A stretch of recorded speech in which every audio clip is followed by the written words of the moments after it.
Time for Men in Gray Shorty September book review.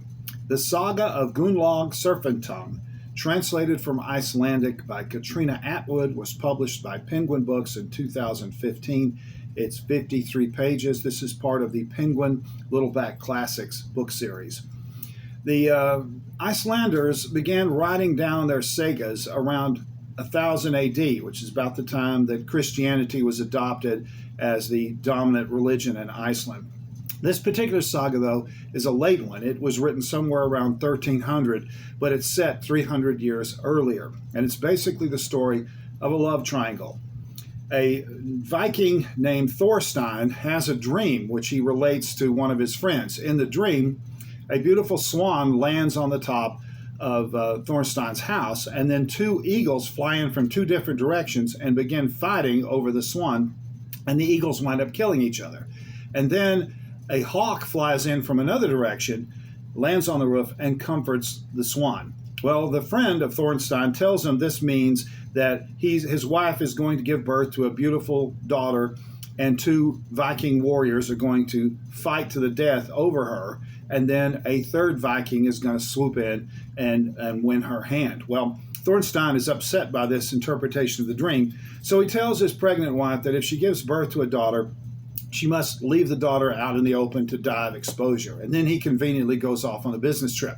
Well, she gives birth to a daughter, but being a newly converted Christian, she doesn't want to let her daughter die. So she sends a servant to take the daughter to a distant village where she's raised by one of the family's friends, and they give her the name Helga. 6 years later, 6 years go by, and Thorstein discovers that Helga's his daughter. He's struck by her beauty. He repents of his earlier action, takes her into the family, and brings her home. Then another 6 years go by, and a warrior poet named Gunnlaug Serpent, because he has kind of a tactless behavior, but he's a very brave warrior and a good poet. He falls in love with Helga the Fair and asks for her hand in marriage.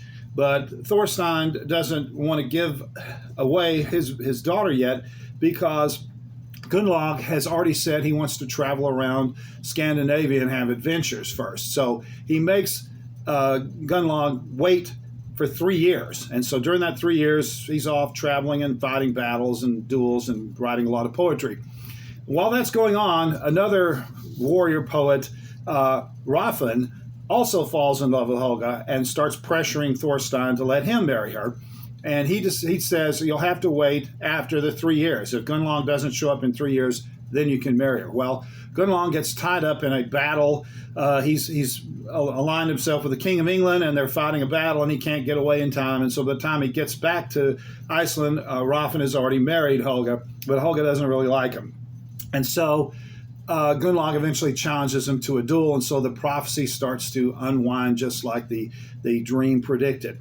If you've never read any of the Icelandic sagas and you're interested in Viking culture, this is a really good place to start. It gives you a real insight into the Viking culture, which was violent and in some ways anarchic, but they also had a code of ethics, much like the mafia does today. And so it's really fascinating. Short Icelandic saga if you're interested in it. The Saga of Gunnlaug Serpent.